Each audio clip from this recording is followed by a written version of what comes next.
Hmm. Yep, that's one I want to do. Oh, yeah, I got that. Did you hear there's no Doom game?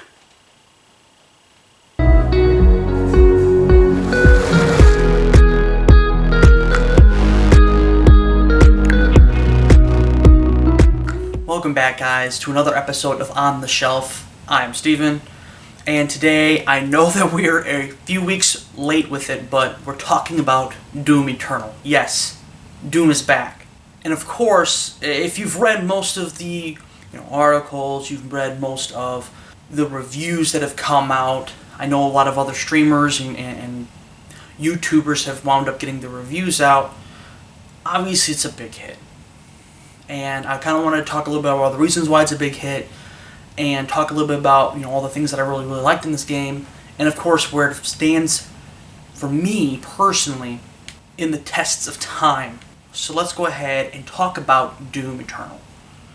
Now, Doom 2016 was one of the top games of, obviously, 2016. It was one of the games that helped bring back first-person shooters into relevancy. I mean, really, before that, you really had Call of Duty and when Battlefield would get it right. We really hadn't had anything since 2012, for me personally, with Call of Duty Black Ops 2. A really solid campaign, solid zombies mode, and great multiplayer. Even though the campaign had multiple choice and multiple endings, it was something that felt like it was kind of pushing genre forward, and nobody took the baton until 2016 rolled around, and suddenly we had Overwatch, we had Doom 2016, we had Titanfall 2, which Titanfall 2, to me, slightly edged out Doom, even though Titanfall 2's story campaign was much shorter than Doom 2016's. There was just a lot more positives around Titanfall 2, and the campaign was so much more memorable. And of course, we had Battlefield 1 too. I mean, we had a lot of great first-person shooters, like I said, that really brought the genre back up. So now, of course, it's been about, well, not quite 4 years. Close to 4 years, though. And the question really does, belong, and the question really becomes, is Doom Eternal better than Doom 2016? Did they learn some of the lessons and some of the faults they had from Doom 2016 going forward?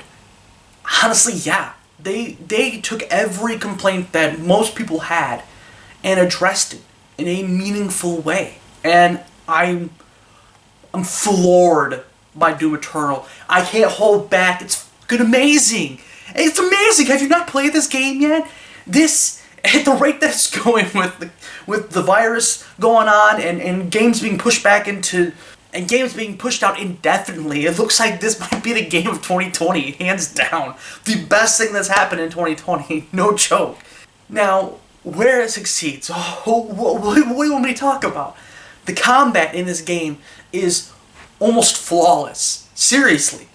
The guns and everything are obviously amazing. The guns in Doom 2016 were amazing, but in here it seems like they've made them even better and even added one or two new ones that are fantastic. But of course, really, it's not just the guns that really improved the combat here. It took that fast-paced 2016 and somehow amplified it to make it where Doom 2016 feels like Doom from the early 90s. Not that that was a bad game or anything, but just the speed of it all. No joke. With the ability of the double jump and the dashes, and of course having the grappling hook on the super shotgun, and so many other things, to sit there and make it just feel like you're moving, you're constantly it's so fast-paced.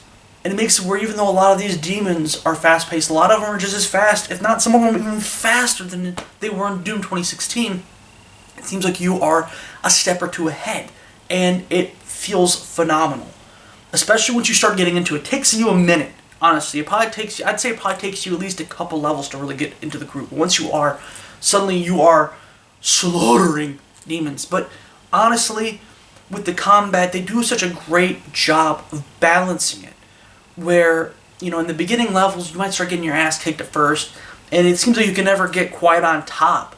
But that's the beauty of Doom Eternal, is that once you start realizing you're mastering certain things and you're starting to really utilize the weapons at your disposal and the abilities and everything else, when you go back to those previous levels, suddenly you feel like a fucking god. And it just shows that they're ramping up and they're tuning everything just enough to make it where it stays like you have continuous pressure. Not that it feels like you are gliding through anything ever. And I love it. I love every minute of it. Combat is also improved by the fact that there are a multitude of demons. There were a decent number of demons in 2016. They managed to like double it. Not only bringing up some other ones that we haven't seen in decades, like the Arachnid Demon, and, who with Archvile, I think was another one that was in Doom 2, if I remember straight, and goes ahead and brings these guys not only into the plate, but also brings in some brand new demons as well. And there's so much variety in this game, from the weapons and the weapon upgrades, which I'll talk about in a minute. The customization in this game is astounding. From obviously picking out like certain ability points and using Praetor, these Praetor coins to sit there and unlock certain things to make it where like things like, your grenades turning into, like a cluster grenade. So when it hits something and kills something, it blows up into more grenades. And if that blows up into more, and just piles on each other. Or like the ice grenades where, you go ahead and you shoot an ice grenade and it hits, the enemy, and now you'll do two times the damage to them. Stuff like that is amazing, and it just leaves you going ahead and being like, which one do I want to pick out first? And there's so many layers upon layers. Speaking of which, obviously, there's a grenade launcher on your side. There's also a flamethrower. And I think what's phenomenal about Doom Eternal, really, and what gets to the bottom of it all, is the fact that it doesn't feel like anything's wasted. Period. Everything has a purpose. Everything has, a way of challenging you, or a way of having something new for you to master, whatever. Doom Eternal does a great job of not wasting a single bit of your time, or a single bit of the space that they use in their game. I think that's what makes this game so amazing, honestly. No weapon feels weak. No weapon feels out, like it's a waste or it's got only one use or purpose. They all feel like they have their own unique purposes and their own unique uses. And your abilities, same thing. The flamethrower, the grenades, everything feels like it has a purpose in this game. And not just one singular one, it has multiple ways. Just like you have multiple ways to take down each demon, you have multiple ways to use these abilities and to use these guns. And I think that's the biggest positive for this game, period. I mean, obviously there's that, a lot of the stuff I've mentioned before. There's phenomenal music. Come on.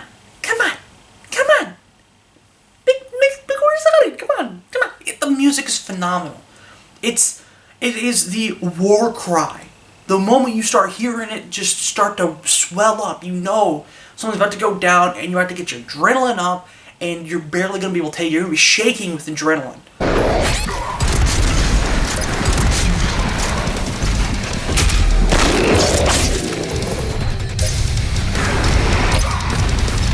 And to add even more to that, the game has a focus on customization like never before. Not obviously never before any other game, but before a Doom game.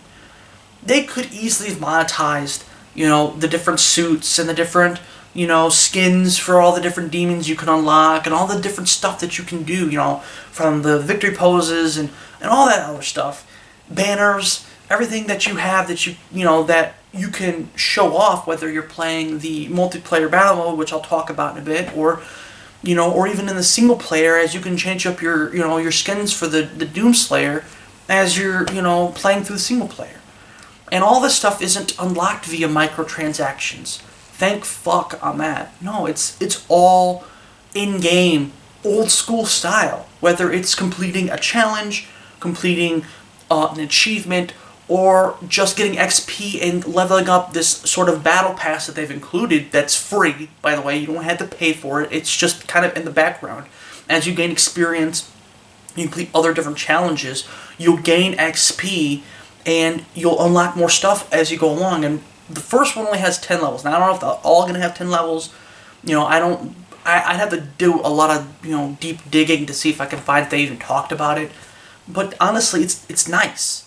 because it gives you reasons to keep playing. I mean, obviously there's other reasons to play. The game's fantastic, and the levels are so replayable, but it feels great to know that there's other things too, that, obviously you playing battle mode will also add to this experience, and also complete challenges and stuff too. There's a lot of great stuff in this game. There's a lot of things that make me happy, that make me smile. Learning how to sit there and utilize these abilities and utilize these things, and getting really, really good at it made me happy.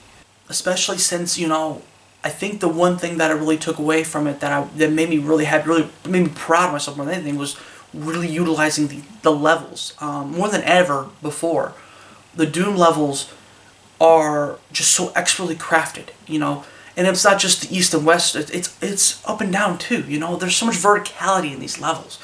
To utilize and to maximize the use of your double jump and your dashes, and and it also mixes really well in with the puzzles and other climbing sections and stuff, which the climbing can sometimes be kind of wonky, but I say it worked like 95% of the time for me. I think there's only like 5% where like I thought, I double dashed, I thought, it slammed me into the wall, and it didn't. It told me to, press down your R stick if you got, if you don't use your double dash into a climbable wall, that's what you have to do to climb it.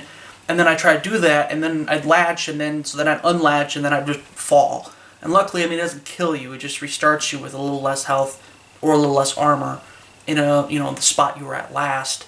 That was solid ground, but it's still obnoxious when it does that, when it seems like it seems like it's almost out of sequence. And like I said, it didn't happen often. It only happened like a couple times, but it's still really obnoxious. And of course, if you want challenge, the game has challenge, okay? There are like 4 or 5, I think there's 5 total different difficulty levels. But I'm not going to lie to you, anything over Ultraviolence is going to be a pain in the ass. Now, I completed on Ultraviolence, and holy shit, that is hard. But by the time I got to the end of it and I was replaying to get some collectibles, because that's the biggest reason why this review took me so long to make. Going back and replaying through the levels and feeling like an absolute god as I'm getting through and getting the stuff, you realize just how much easier it kind of gets, how much you've mastered, as much as you've mastered the setting, the difficulty. Kind of like what I was talking about earlier, how when you get, they're always tuning it to make it where it's harder and harder to climb, so when you get back down, you're like, oh, this is easy. The same thing. But Ultraviolence mode, for me, was hard enough. I'm sure there are other hardcore players that can play the harder levels. Go for it, good luck. But I think that really also, too, was another big thing that I feel like they addressed, and I'm proud and happy that they did. They listened. And that was that with Doom 2016, there felt like a lot of backtracking. And backtracking isn't bad. There are some games that backtrack really, really well. Dark Souls games do it phenomenally. The backtracking, though, in Doom 2016 felt obnoxious. Because the backtracking required you to just continuously go back through these levels and do these long treks through this big open slash semi-open world map to go back to get certain things when you unlock certain things. Now, obviously, there are reasons to go explore previous areas once you get certain things unlocked, whether it's abilities, or guns, or whatever. This is true. However, with the, 8 or 9, different, very vastly different levels, it doesn't feel the same. It doesn't feel obnoxious. And the levels are fairly large. So, obviously, if you're gonna, try to get the collectibles, make sure you utilize the map, too, by the way. I feel like the map, they did a really good job with the map this time. I know I bring that up as negatives in other games, so I feel like I should at least talk about it as a positive. The map in this game is super helpful. Not only is it, a lot easier to understand than most maps in games. I don't know why maps in games seem to be a travesty, but in this game it actually works, and it also sits there and pinpoints, certain things that you might have missed, or where things are with question marks if you don't know what they are. And obviously if you have gotten them, it'll have them highlighted so that way you've already picked them up too. And so that's extremely helpful, but obviously make sure you do that, because like I said, there are some maps that are super huge, and that you're going to have to complete the almost linear kind of checkpoints to get to that point to get that item, or to get that collectible that you're looking for. So the levels are just so expertly done. It's not just obviously like I was talking about, like the level design and the the verticality and just how open some of them are. It's also the detail that's put into everything. It just looks so disgusting, but also looks so amazing to sit there and see these ancient towers that are crumbling, or to see Earth engulfed in hellflame, and to see these giants walking around in the distance. The canvases which they have as the background tell their own stories, obviously along with the main story, as well as the lore pages that are found throughout each level, kind of detailing the past, the present, and what might be the future going forward. And honestly, it's amazing because it tells its own stories, and it leaves you in awe as you're seeing all the stuff that's going on. Something that Doom 2016 didn't get to take full advantage of. In Doom Eternal, this wasn't even something completely brought up. Yeah, we wanted new areas and we wanted new things to explore, and we wanted, if we're going to get backtracking, we wanted better implemented backtracking. But I feel like ID took it to the next level and did even more stuff that we didn't even realize we wanted. But now that we have it, I can't look at another first-person shooter the same if it doesn't at least try to put some effort into this stuff like ID did with this. And honestly, I can keep gushing on and on about the game. The game is so great. However, there's a couple negatives, but there's one big one, and I'm sure you've heard it a million times. And I wanted to kind of give my take on this asshole. The Marauders. Now, the Marauders, their biggest issue is the fact that they're so quick. They're the fastest asshole in the game, period, hands down. And they're also the most annoying and one-dimensional, too. Now, I understand the design choice for this. They wanted a reason to change up, to make it where you have to change your tactics. However, it's hard to change up your tactics when every other demon in the damn room still acts and interacts with you the same freaking way, but then this asshole is completely different. He requires you to try and stay in a neutral zone that's about 5 inches big, because if you're too close, he's going to shotgun you in the face. If you're too far away, he's going to sit there and send a wave with his axe. And he has a shield, so you can't hit him until his eyes light up. And it's so obnoxious, because then he also has the ability to summon a dog and have it attack you as well. So you got this fucking thing gnawing at your ankles while you're shooting at him, you're trying to shoot at him, and he's just swinging his axe away at you like he's fucking Paul Bunyan, and he's obnoxious. I love the lore behind him. I love the fact that he's supposed to be fearsome. However, he just comes off more obnoxious as the game goes on, especially when you're playing anything with ultra violence or higher, because it really does require you to shoot him with the super shotgun, or as a tag team with a super shotgun, and I know another person's mentioned using a couple other different guns as well, to sit there and to just fucking hit him, because his lights read up. You shoot him once, you can shoot him one more time if you time it out just right, and eventually you can take him down. But you've got to do this cycle with him, this dance with him, for like 6 to 8 different rounds, obviously depending on your difficulty that you put it on, to finally take him out while you're also dealing with everything else around you. And I just feel like he needs to be tweaked. I don't think he needs to be erased. Now, there are some people, YouTubers, that said, I wish he just disappeared out of the game. And I don't completely agree with that. I feel like the Marauder does serve a purpose, not just in this game, but in the lore. However, and trust me, you want to find out a lot of this lore too. But overall, I mean, I do, like I said, the first couple times I saw the Marauder, he did strike fear in me. But then after that, like I say, I just found myself rolling my eyes, because he is obnoxious. There's him. He's got like 6 or 7 like big demons. He'll have like a Revan or 2. He'll have, the Mankabai, or he'll have a Pain Elemental, and then it's him, and you're like, you gotta strip away all the things that you can take down before you try to take him down. And he's just obnoxious, okay? And really, I mean, there are things you can nitpick. I think Angry Joe talked about it as well in his review, but there was the nitpick on the item, the weapon that you get. What is that? That whatever, that gun, the whatever, I'll put it here. But that gun, it requires you to take on 6, like secret encounters where you have to find the keys in the levels, in 6 different levels. open up the keys, these Slayer gates, and you have to go and take on these challenging enemies. And they're hard as hell, especially in Ultraviolence. They're a pain in the ass, dog. And so to complete them and then finally get the gun, you're expecting something monumental. Because it uses the BFG's ammunition.